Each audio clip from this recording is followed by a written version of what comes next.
You seal the door. You think that means you're safe, but all you've done is trap yourself inside a system you don't understand. You're burning oxygen. You're exhaling carbon dioxide. And you're trusting that a fan you bought off Amazon will keep both in check. Most bunkers aren't shelters. They're slow death chambers with good intentions. Because when the power fails, when the humidity climbs, when the air gets thick and your lungs start to drag, you don't die with a scream. You die with a yawn. Too tired to notice. Too late to leave. You think steel walls protect you from chaos. They don't. They just insulate your assumptions, while the chemistry finishes you off. This isn't about ventilation tips or gear lists.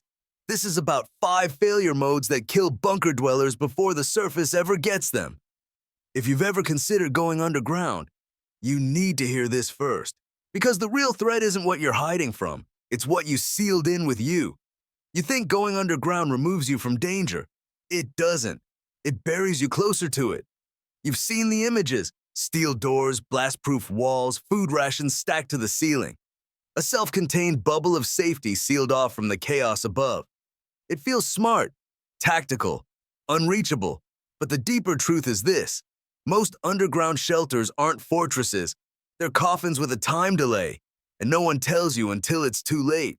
When the grid fails, when the surface turns violent, when the last phone tower dies and the only sound outside is wind through broken glass, the bunker feels like control.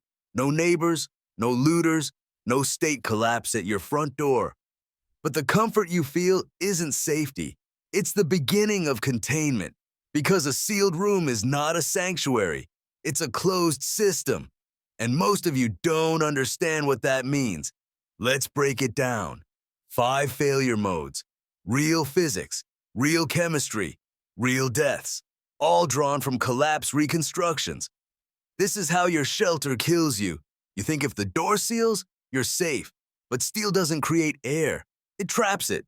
Every breath you take pulls oxygen from the room and replaces it with carbon dioxide. And CO2 is a quiet killer. It doesn't trigger panic. It mimics exhaustion, makes you drowsy. Then it shuts down your motor cortex. Here's the math. You exhale about 200 milliliters of CO2 per minute. In a small bunker, CO2 builds fast. At 1% concentration, you get tired. At 3%, your thinking collapses. At 5%, you lose consciousness. At 8%, you die. Usually lying down to rest. Timeline 12A. Family of 4. Sealed door. No active ventilation. Dead in 72 hours. They didn't get raided. They didn't starve. They just stopped breathing slowly. Lesson: walls don't breathe. You do, until the room kills you for it. You bought HEPA filters, carbon scrubbers, military-grade gear. You think clean equals safe. It's not. Filtration removes particles, but carbon dioxide isn't a particle. It's a gas. You can't filter it out. You have to move it out. That's called ventilation. Powered intake and exhaust. Fresh O2 in, used air out. You need fans. You need energy. You need backup systems. Timeline 55X. Top-tier filters. No air exchange. Result? Hypercapnia. They suffocated with clean air. And when your generator fails? When your batteries drain? When the fan blades seize from moisture corrosion? You're out of time. Lesson: clean air isn't breathable air. Chemistry doesn't care what you bought. You stockpiled food, freeze-dried rations, pallets of rice. You think you're covered for a year. But underground, air doesn't flow, moisture doesn't leave, and mold doesn't need an invitation. Every breath you exhale adds water vapor. Every sealed wall becomes a condensation trap. Humidity rises, and when it passes 60%, you enter the death zone. Black mold, Stachybotrys chartarum. It grows in your food, your walls, your lungs. It releases mycotoxins that cause respiratory failure, neurological degradation, immune collapse. Timeline 33D. Mold took over the shelter. The food became toxic. The people inside didn't even make it to month 1. Lesson: you're not storing supplies. You're feeding a fungus with a better survival plan than you. Generators, solar panels, battery banks. You think power equals preparedness, but every energy system underground has a price, and most of you can't afford it. Diesel and gasoline generators consume oxygen and emit carbon monoxide, a gas with no smell, no taste, no warning. At 400 parts per million, you're unconscious in 2 hours. At 1,600, you're dead in 15 minutes. Timeline 61X. Generator ran overnight. Air didn't circulate. The next morning, everyone was dead. And solar? Good luck. There's no sun underground. Panels require maintenance, unobstructed light, and surface exposure, which means leaving your shelter and revealing your location. That's not a plan. That's a risk multiplier. Lesson: power doesn't matter if generating it kills you faster than losing it. You think silence is peace. You're wrong. Silence is sensory deprivation, and deprivation reprograms the brain. Your mind evolved for chaos, variability, conversation, color. Take those away, and it starts eating itself. Within 5 days, you lose track of time. You start hearing things that aren't there. You begin distrusting your own thoughts. Cortisol floods your bloodstream. Sleep patterns collapse. Emotional regulation fails. Timeline 78Z. Solo occupant. Fully stocked shelter. By day 6, they were hallucinating. By day 7, they made a decision that got them killed. Lesson: you can survive collapse, but you might not survive being alone with yourself. You brought antibiotics. You took a first aid course.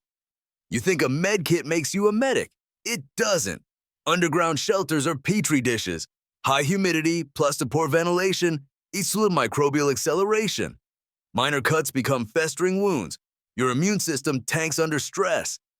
Pathogens flourish. Without sterile tools, IV antibiotics, and proper isolation protocols, a scraped knuckle becomes sepsis, and sepsis kills in 72 hours. Timeline 44R. A small laceration on the forearm. No IVs, no sterilization. Fatal systemic infection. Most antibiotics degrade in heat and moisture. Most preppers never rotate stock or check expiration under survival conditions. Lesson: your first aid kit won't save you from the biology lab you sealed yourself inside. So what works? What does it take to make a bunker survivable? 1. Air engineering COU monitors high intake vents, low exhaust, active air exchange 24/7, redundant power systems. 2. Humidity control. Maintain 50% humidity. Dehumidifiers, desiccants, airflow design. 3. Power management. CEO detectors. Fuel rotation plans. Generator. Exhaust routing. Manual backup for critical systems. 4. Psychological protocols. Routine. Light cycles. Conversation. Exercise. Crisis awareness training. Monitoring for signs of decline. 5. Medical preparedness. Hospital-grade tools. Sterile procedure training. IV fluids. Antibiotics. Isolation protocols. 6. Exit strategy. Your bunker is not permanent. Staying too long is a death sentence. Know when to leave.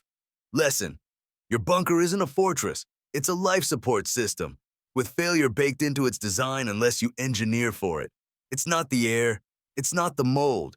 It's not even the power systems. It's you. You believe walls are enough. You think buying gear equals preparation. You mistake hope for design, and you never test. You assume strength. You assume calm. You assume you'll know what to do. You won't. You won't notice the air going stale. You won't notice the hallucination starting. You won't question the wound until it smells like rot. And when you finally realize what's happening, it'll be too late to fix. Lesson: the collapse won't kill you. The assumptions you sealed in with you will. If you sealed your shelter tonight, how long would your oxygen actually last? Would you recognize the signs of suffocation or lie down to rest and never wake up? Are you maintaining a survival system or building a concrete coffin? Like the video, subscribe, hit the bell, and share this with someone who still thinks steel walls equal safety. Our other breakdowns should be appearing on your screen now. Watch them next, and I'll see you tomorrow with a new briefing.